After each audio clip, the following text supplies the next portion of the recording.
Alrighty, Cody, now it's time for my final personal goal, which is a huge one, and I can't wait for it to happen, and that is to hit my FI number.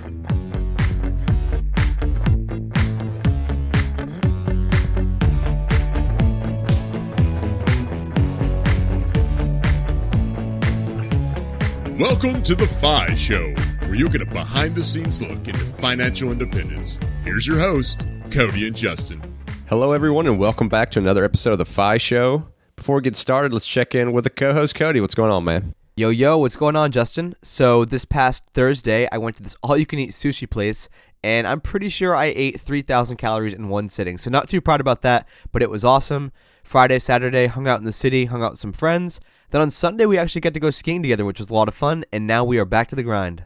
Yeah, somewhat of a similar story for me. Leslie's out of town, so I took the opportunity to hunker down and really get to working on my van conversion. So I'll probably be spending the rest of this week just pulling splinters out of my hands. But before we jump into a preview of today's episode, let's take a moment for our sponsors.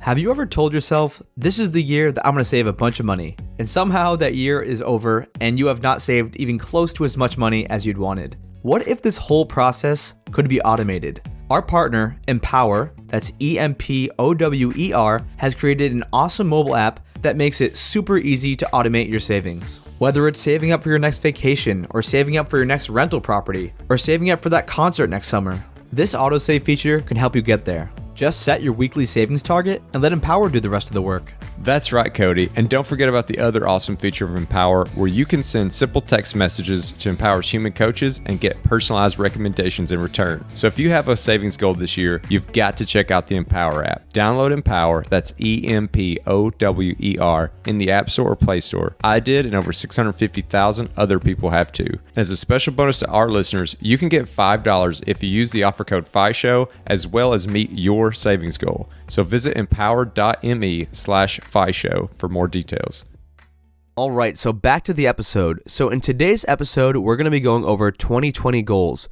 And this is not just 2020 goals for Justin and myself, although if you wait till the end, you will hear our personal goals and also the goals for this podcast. But we crowdsourced goals from the community, from our Facebook group, from Twitter, and from anywhere that we could find anyone who was willing to share a goal with us. So that's what this episode is about today. And so without further ado, let's get into it.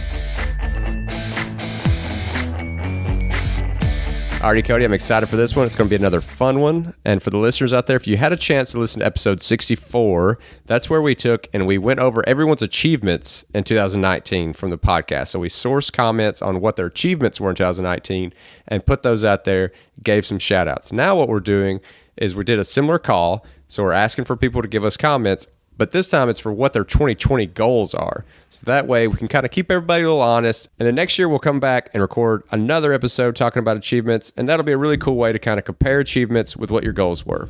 All right, so the first goal setter is Frugal Stew from Twitter. And Frugal Stew wants a 50K net worth increase and to lose 9 pounds. Well, those both sound like goals that you are going to crush, Frugal Stew. Love it. The next set of goals we have come from the Facebook group, and it is Jared Kazaza, who's got some really awesome goals here. He's got benching 345, squatting 445, and deadlifting 515 pounds, losing 20 pounds on top of that, adding over $100,000 to his total net worth, and then, the one I love, visiting 15 new countries. Those are some serious goals, Justin. Yeah. I'm pretty jealous of those goals. That's pretty sweet.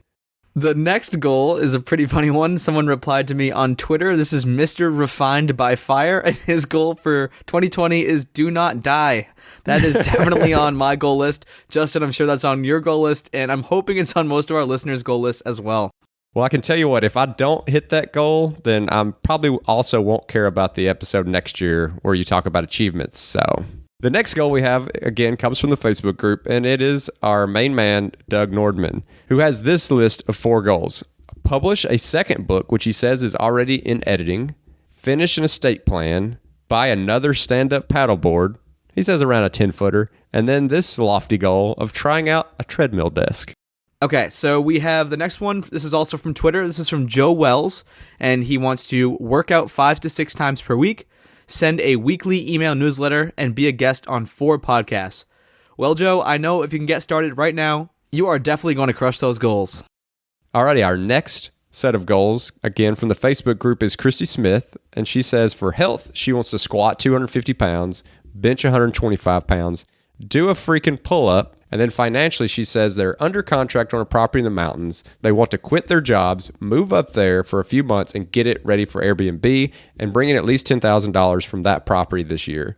She also wants to take some time to figure out exactly what they want to do when they start a business. And for travel, she says she just wants to do some kind of crazy hike in Colorado and not die.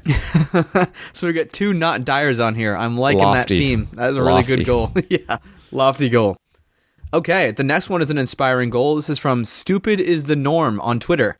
So 2 years ago, they were earning 14,000 pounds. Shout out to Britain. I now earn double that. This year, I will once again double my income. I love the confidence, and that is an amazing goal and an amazing financial feat. The next set of goals from the Facebook group are from the infamous Chad Methner, who sent us a screenshot of an actual checklist for his goals, so we know he's serious. And he's got them broken down into 3 categories. The first one is goals for himself, which is have a positive net worth, get his student loans down to $14,000, up his weekly payments to $70, have $35,000 in assets, publish a book, max his health savings account, contribute $1,000 to an IRA, attend at least one other FI event, and visit 2 states. And then his goals for his business is to be another podcast guest, write at least 1 article each month, and attend 2020 FinCon. And then finally, his goals for Choose FI are to lead 2 or more Columbus FI meetings and attend or host 1 social event each month for Choose FI. I love this. That is a whole laundry list of goals and a lot of good goals too. There's goals for himself, there's goals for his business, and goals for his community. So it seems like Chad is hitting all of the goal nails on the head. The next one we have is from Monique in the Facebook group. And Monique says she's laser focused on 2 big 2020 goals. 1 is pay off her student loan debt, and 2 is to buy my first house hack. Congratulations on both of those. Those are both amazing accomplishments. As we've showcased time and time again on this podcast, house hacking is a way where you can really start to accelerate that financial independence path. Then next, again from the Facebook group, is James Lowry. And he says that for health, he wants to compete in a triathlon and bench 300 pounds. Financially, he wants to make $35,000 of passive income and make $1,200 on the blog. For travel, he says he wants to visit 10 new countries and 2 new continents. And if you've been following them on Instagram with Rethink the Rat Race, you'll know that he's probably well on his way because they seem to be bouncing around to a new country almost every week. All right, so the next one comes from Kim in the Facebook group. Kim wants to pay off her car, max out IRAs and other retirement funds, pay back money borrowed from parents, pay off roof repair, and new gutters on the house. And she has already completed that last one, so it looks like she's well on her way to crushing her 2020 goals. Looks like a lot of payoffs. But once you get out of those payoffs and increase that net worth, you will be well on your way to financial independence. And that's extremely impressive what she's doing because not only is she paying off all that debt, but she's also talking about maxing out all of her retirement accounts. So kudos, Kim. Next up, again from the Facebook group, is Tabitha. She says she wants to get down to 0 consumer debt, buy 1 more property to add to her rental portfolio, max out her 401k again, work remotely from a foreign country for 2 months. That last one sounds really interesting because, I have a job that allows me to work remote, but I've never thought about completely just going and kind of staying in another country for a couple months. Yeah, would love to hear in the 2020 roundup, Tabitha, how that all worked out and which country you chose to work in. The next one also comes from the Fi Show Facebook group. And again, if you guys are not in the Fi Show Facebook group, you can join that at thefishow.com/community. And the next one comes from Brandon. And Brandon wants to buy another piece of real estate. He wants to pay off his current rental. And he said, 2020, baby. I'm loving the enthusiasm. Our next one comes from Noah, who actually references Brandon's goals and says he wants to do those, but he wants to do those in 2021. For 2020, he says he wants to have no personal mortgage. In 2021, he wants to have no rental mortgage, 0 debt. He's also trying to max out backdoor Roths and mega backdoor Roths. Well, Justin, I know you were recently going through that process, so that seems like a pretty impressive thing. Isn't the mega backdoor, is that the 57,000? Yeah, that one's 57,000 if you completely max it out. And he could also be talking about him and his wife, which would be extremely impressive if they were both doing 57,000. That would be pretty crazy. All right, so the next one comes from Josh, and Josh wants to continue to reduce credit card debt. Love it, Josh. If you guys listen to our 2019 Money Tips episode, we talk about how carrying a balance is never a good thing. But if you're already in the hole, if you already do have that credit card debt and it is high interest, the best thing you could possibly do is pay it down quickly. The next set of goals from the Facebook group is Elle Martinez, and she says she wants to buy a replacement commuter car, which she's already done, renovate a kitchen that she's in the middle of now, and then put $12,000 extra towards her mortgage. And so based on how quickly she's already made progress towards these goals, with it only being February, I have a feeling that Elle is going to have a lot more goals that she's going to look back on and realize that she met and surpassed. All right. Well, thank you to everyone on Facebook and Twitter who put their 2020 goals. Now, Justin and I have spoken them into existence, so we are going to be coming down on you if you do not complete these 2020 goals. And like Justin mentioned, we'll be doing a 2020 roundup to see how everyone fared with their goals. And don't worry, if you didn't actually tell us your goals, you can just tell us about the goals that you made that maybe you didn't speak into existence, but how did you do on them in the end of 2020? So stay tuned for that and keep on listening to The Fi Show. But now, it is time for Justin and I to talk about some of our goals and how we're going to achieve them and whether or not the other one thinks we're going to achieve it. So, Justin, I guess I'll kick it off. So, one of my 2020 goals, for people that know me, I'm super big into health and fitness. And so this year, I'm going to try to get to the lowest body fat percentage possible. And I'm mostly going to do that by eating healthier. I've been messing around with a plant-based diet, or what I call a grocery-vegan, and trying to reduce my drinking a little bit. So, Cody, I got to ask for some specifics. Do you actually have a percentage that you're trying to hit? I ideally want to get to like between 8 and 9%, but that's really tough. And I feel like I'd have to really cut down on drinking. And as a 24-year-old living with 3 housemates in Boston, it is really tough to do that sometimes. Yeah, it's tough when your friends come calling, or even worse, when Taco Bell comes calling. It's just hard to turn that down. But I think the main thing is if you have a baseline now, you can look back and say, did you lower your body fat percentage? If you did, then hey, that's a success. So the first goal I have should come true within a month, which is to finish a half marathon Spartan race. So that is 13 to 15 miles actually, and it includes 30 obstacles, and it's generally on a course that has a ton of elevation gains. So it's not just a typical half marathon. And so where is this event happening, Justin? This race is happening out in San Luis Obispo. So 2 days after the race, we're also going to try to go out and ski 2 days in Lake Tahoe. So that in itself may be a goal coming after that race. And if I'm not mistaken, I'm pretty sure when I was talking to you and Leslie, this is like way more hardcore of a race than you might have thought. You thought it was like, oh, I can do this. I'm training for a couple of months, but like marathoners maybe couldn't finish this thing. Yeah, if you get on there and start reading some of the reactions that people have had and some of the people dropping out of the race, but we're going to pack our headlamps and we're not leaving until that course is done.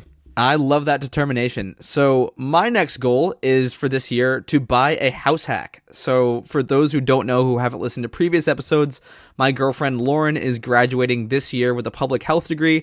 And so depending on where she gets her job, I'm going to be looking to get either a duplex, triplex, or quadplex, whatever makes the most sense. And I'm really excited about it.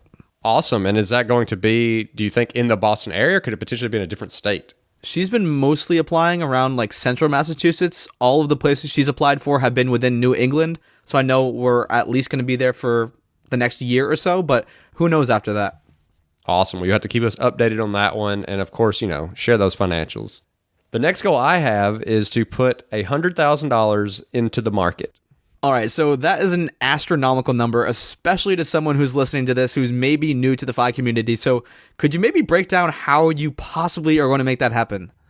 Yeah, so one thing that's going to help me is part of my new job, as part of the sign-on bonus, you get restricted stock units, which then mature, and then you get equity into the company. And so I get 25% of that in September, and then I'll get another like 6.25% chunk that'll come in December. And that equates to basically those numbers in thousands of dollars. So basically in September, before taxes, that'll be like 25 grand worth of stock. And then in December, like 6,200 worth of stock. And then if the stock performs well between now and then, it'll actually be even more. So like today, the September payment I'm expected to get is 27,000. So that is going to be on top of my salary. And then since my salary is around $110,000 after taxes, and I only spend about $20,000, that is where like the money's coming from. And then as far as like tactically how that's going to enter the market, I've got part of that is going to be in the market the day I get it because it's stock. And then part of it is going to be through retirement accounts. So as we've talked about before, I'm trying to do the mega backdoor. So the 57,000 will go there. Then I'll have probably around 30,000 coming directly in as my company stock equity. And then the rest of it will just be a normal IRA and then brokerage account money. So that's how I'm going to hit the $100,000 into the market this year, if at all possible. I love that goal, and I'm going to go off of your goal with a similar goal. It's a little bit different because I do want to kind of get into the real estate game a little bit more this year, but I want to invest $50,000 into specifically retirement accounts this year. And this has been a big change for me, Justin, because like last year I could at least have the option to have a 401k at the beginning of the year anyway, in January, but now it's like I had to figure out how to set up a solo 401k and all that jazz, and it's all these complicated formulas, but kind of once you get the hang of it, it's all right. But that's my stretch goal. So I'll need to do 6 in a traditional or Roth IRA, and then so the rest would be 44,000 in like a solo 401k. So for my next goal, I'm going to pick one of my kind of quirky ones. It's a new thing that I've gotten into. It's kind of my first like legitimate side hustle, which is to make $1,800 profit from selling blood or parts of my blood. So what do you mean by parts of your blood? So just yesterday, I made $100 by selling white blood cells. So they took my blood, whole blood, run it through a machine, separate out the white blood cells, put the rest of the blood back into your body, and they just take the white blood cells. It took me about 3.5 hours from the time like I parked my car to the time I was getting back in my car. I watched Netflix the whole time, messed around on my phone and the computer, so it really wasn't that bad, and got $100. But they also have some programs once you've done that initial one where they actually give you some stimulants that make your white blood cell count increase for a few days. It's a similar drug they would give to like cancer patients who have low white blood cell counts. And then they take a sample after giving you those stimulants, and then they pay $900 for that one. So if I can do that $900 one twice, because they only let you do it every 6 months, if I could do that one twice in 2020, then that would actually put me over that $1,800 goal. So Justin, are you a superhuman that they just like to pay? Because I know a lot of these things are like blood drives where there's just a bunch of blood going for free. Is there something different about what you're doing that you're getting paid for it? So the reason they're paying for it is because this is for other medical institutions to use for research. And so they need like specific things at a specific time. And so it's not just like, you're going out to the Red Cross to give blood. And then also, I will say that when I gave blood and she checked on my white blood cell count kind of halfway through so they could make sure that it was going to work for them and kind of give me an estimation on how long it was going to take, I asked, how was my blood cell count? She goes, you're built like a Mack truck, which if you don't know what that is, that's like an 18-wheeler. So I was like, that sounds pretty good. So pretty much anyone with a strong immune system could do exactly what you're doing? Yeah, Cody, I would say that probably almost everyone listening would be eligible to give blood in some form or fashion, even if it's just whole blood, which they'll pay you $25 for, or the white blood cells. They even do some other things, like they do bone marrow, which is like $250, and then that last one I was talking about, which is mobilized white blood cells, where they pay $900. The company is called Stem Express. I think they have locations kind of all across the country, and we'll absolutely put a link to that company in the show notes. Well, I love that you're selling our listeners' bodies, Justin, as a side hustle. Oh, got to. All right, on to the next one. So my next goal is to have at least one memorable travel experience per month. Ooh, I like that one. I mean, I'm also big into traveling, but I never thought about like making sure that it's one every month. Is there any one that you already have planned that you're really pumped for? Yeah, so actually next month, Justin, in March, my girlfriend Lauren and I are going to fly over to Cyprus to visit our good friends James and Emily. And they're the James and Emily who contributed to the goals we mentioned earlier in the episode. They're also the James and Emily who retired at 27 and 28. We had them on episode 36 of this podcast. They accumulated a bunch of rental properties, and they're just a super cool couple. So I am super excited about that trip. Man, definitely jealous of that one. I know me and Leslie are going to Europe for a little over 2 weeks in September. And we're thinking we may have a chance to connect with them and actually go visit them in Cyprus. So we'll see. Alrighty, Cody. So my next one is also another somewhat quirky one, which is to finish my camper van conversion that I'm super pumped about and I'm making pretty quick progress on. So what have you done so far, Justin? I know most recently I saw the wood panels in the back, but what else do you got planned and what have you done so far? Yeah, so I think with any kind of build, there's always like a million more steps than you kind of think. Like, I'll just throw the floor in or whatever. But what I've done so far is I've cut and formed the rigid insulation that goes into the bottom. And then I have cut and shaped the plywood that goes in the bottom. Because you have to remember that these, especially these small cargo vans, you don't just put in a square. Like it's got a lot of weird little nooks and crannies. And I had to make 3 separate pieces of plywood that all puzzle piece together and then also met the edges of the van. So I've got the subfloor down. I've got the insulation down. I've got these 3 wooden anchor strips put into the roof that I'll use to put my ceiling and insulation up there with. I've also already sourced over 100 square feet of hardwood flooring that I got for free as well as all the insulation I'll need for free. So I'm only spent a few bucks on this thing so far because I got the plywood for free, the insulation for free, and the hardwood flooring for free. And so for listeners who don't know, what are your grand plans with this thing? What are you going to do with this van once it's all completed? Yeah, so for those listening, it is a 2012 Ford Transit Connect. Now, the Connect part means it is one of the smaller cargo vans that you'll find. So this is probably going to be a like 5 days and under type of thing. This is not going to be something we would live in full time. But if you listen to episode 62 with Steve and Lauren from Trip of a Lifestyle, they were in a very similar size van. It was a Nissan, I think it's called an NV200, almost exact same size as the van that I have. And that's the one that they went across the country in and visited all the national parks and did live in full time. So it's doable. But when we want to live in one full time, we'll probably go for a bigger, like a Sprinter van or like a tall Ford Transit. Sounds awesome, man. We'll definitely keep us updated in the Facebook group. All right, so my next 2020 goal is to volunteer more / make an impact. Like that one. I like that one. Do you have any particular organizations that you're kind of pegged towards, or you're just open to anything? I'm pretty open to anything. So last weekend I did a volunteership at the Special Olympics. It was the bowling event. It was a ton of fun, man. It was like 4 hours, and basically all I did was write down scores and cheer people on. It was a lot of fun. I definitely want to kind of add more things like that into my life because I have the time to do it, and I feel like I just always make excuses, and I'm never really just giving myself up. Well, that's an awesome one, Cody. And maybe you could even combo some of your travel with some of the giving back, because there's a lot of cool like mission trips and different things where different countries have needs, and you could go there, do some work, and also get to see a new location and get to meet some of the people who are actually locals and kind of get away from the touristy side of things. That's what I really like when I go down to Mexico and work with a little orphanage down there. So keep that in the back of your head. I definitely will, man. And one thing that my girlfriend and I were actually talking about, because like I mentioned, she's public health, is doing like a global volunteerism thing where you do like a 3-month stint in name your third world country that needs a lot of help. I would love doing that. It would be a ton of fun. All right, Cody. So my next goal is a kind of straightforward one, and it's something I think is very doable, and that is to have an 80% plus savings rate.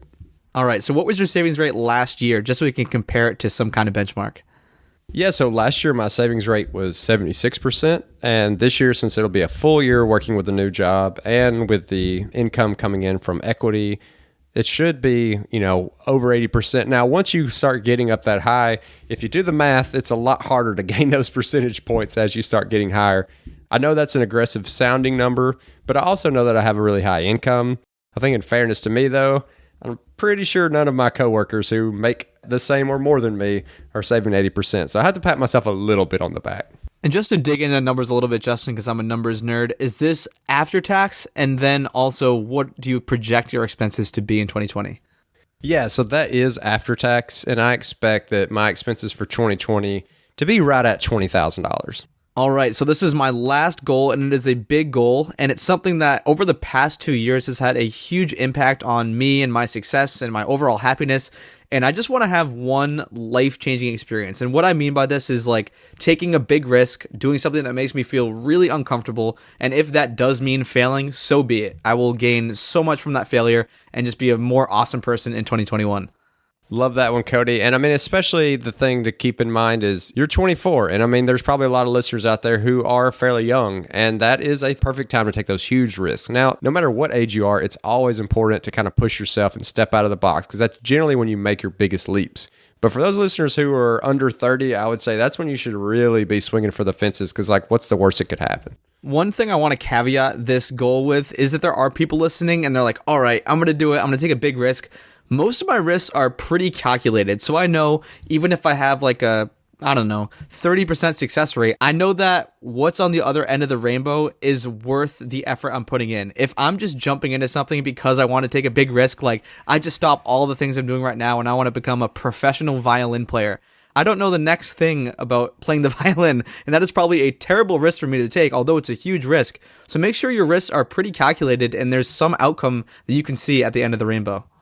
Yeah, and then there's also the side of like, I was kind of joking, like what's the worst that could happen, but actually considering that. So if you did not meet that goal, like what is the fallout from it? How bad could it get? Because you definitely, you don't want to go out there and just try to start up some business that has a ton of capital that you have to invest into it, and you're not really sure about how it's going to work. And then all of a sudden you find yourself, in a lot of debt. So maybe try something that's very aggressive that you're not sure is going to work, but that maybe doesn't take a lot of capital to try to get into. Alrighty, Cody, now it's time for my final personal goal, which is a huge one, and I can't wait for it to happen, and that is to hit my FI number. And that's going to happen in 2020? I think so. That is crazy. And what is your FI number, Justin? So my FI number, if I only spent $20,000 this year, you could argue would be $500,000. I think to be fair, it should be a little higher than that, somewhere between $500,000 and $600,000. So maybe around $550,000, and I think I can get there. And so when you do hit this FI number, are there any grand plans to jump out of your office in a rage of fury, or what's the plan there? Absolutely not. So I actually plan on working a couple more years past my financial independence number. I really like my job. I like the people I work with. The pay is really good. Leslie is not ready for financial independence yet anyway, so it would kind of be slightly pointless. So I'm just going to keep doing my thing, putting on some extra padding, building up that insurance. Now, I'm not going to stretch it too long. Like, I don't plan on signing myself up for another 10 years, but no, not quitting the job as soon as I cross that finish line. But I do plan on celebrating in some form or fashion. And, maybe we can invite some people out from the Boston area if they want to come join in. So one thing I've heard you talk about, Justin, was just having a complete ball out year where you're just going to work one extra year in your job and spend everything you make. See if it's even possible for you. Is that still maybe on the horizon? Yeah. I mean, I think I would probably be somewhat responsible in spending the money on things that like I would still, have some use for. But it's always been a dream of mine to have one of these really high income earning years, $100,000 plus after taxes, and actually spend every dollar, because I don't even know what that would look like, especially not having kids or whatever. I mean, how would I add $80,000 to my spending in a given year? And, obviously you can kind of cheat and buy like an $80,000 car, but I don't think that's what I would do. I might buy, like a $30,000 Tesla and then $50,000 worth of other random crap and, buy first class tickets. But I just want to do 1 year where I spend every dollar just for the heck of it. All right, Justin. Well, that's enough about me and you and our goals for 2020. I want to talk a little bit about the podcast goals for 2020. So one big goal I have for this year, and I've been kind of sending messages left and right, hitting people up. No bites yet, but I want like an A-list celebrity type of person on the podcast. I think that would be so fun and interesting, and it would just blow this thing up and let people see what financial independence is all about. Yeah, that would be really interesting, especially like a high-profile athlete. I mean, the people who come to my mind are like somebody like Andrew Luck, who made tons of money, but still, I think, carried a flip phone. It'd be interesting to kind of pick their brain and see what they think about financial independence, what they see in their workplace that are these, clubhouses and locker rooms with all these professional athletes who stereotypically find themselves in debt, even though they've made all this money. So that would be a really interesting thing to get to pick their brain. My goal for the podcast is to just double our kind of footprint, double both the number of downloads and listens we get, but also double our Facebook group community page. So, get that up over 1,000 people would be an awesome number to hit. Well, I think we are going to crush those goals in 2020, Justin, given the growth of the podcast itself in terms of listenership and in terms of the Facebook group. I think we are going to be well on our way to both of those goals. So this is kind of piggybacking on your last goal, Justin, and this may or may not involve the van or some kind of vanship, but I think it would be super fun after touring around the country a bit with Grant if we went to a couple cities and met up with Fi Show listeners. I think that is a goal of mine, even if it's not in the van or anything like that, but go to a couple cities in New England and meet up and maybe at a brewery or have lunch or whatever it might be with some of the Fi Show listeners. Yeah, I love that idea, and I would be willing to, let us borrow the van for such a noble cause, so... Thanks, Justin. And then the listeners would actually get to see this thing in person. Maybe we could even get some vinyl stickers for the side of it just for the trip, to say the Fi Show. It could be pretty epic. Well, as we wrap up, we definitely want to stop and say thank you to all the listeners who took out some time and gave us their goals and were bold enough to share them with someone so that we could talk about them and that we could keep each other accountable and that we could cheer each other on. So thanks to all the listeners for giving us their goals. And now it's time for the call to action. And today's call to action is, if you did not make your goals for 2020, make some goals. You can write down a checklist. You can put them on the Notes app in your phone, whatever it might be, however you are going to keep yourself accountable. But the best way to keep yourself accountable, if you were not able to share your goals with us and we couldn't speak them into existence on the show, is to just share them with anybody. Share them with a friend, share them with a colleague, share them with a parent, share them with a spouse, whoever that person is in your life who will say, hey, get back on that goal train and keep you going.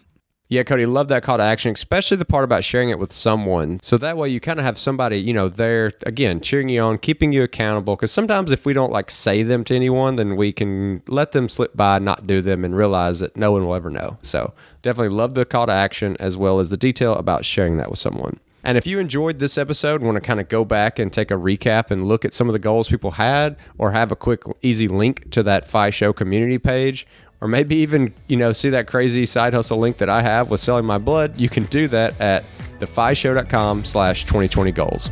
And as always, if you want to check out our Facebook group page, you can do so at thefishow.com/community. And we always appreciate those 5-star reviews. They help us get great guests like we had today. And if you're interested in supporting The Fi Show, you can do so by checking out some of our partners over at the resources page, which can be found at thefishow.com/resources. And thanks for listening.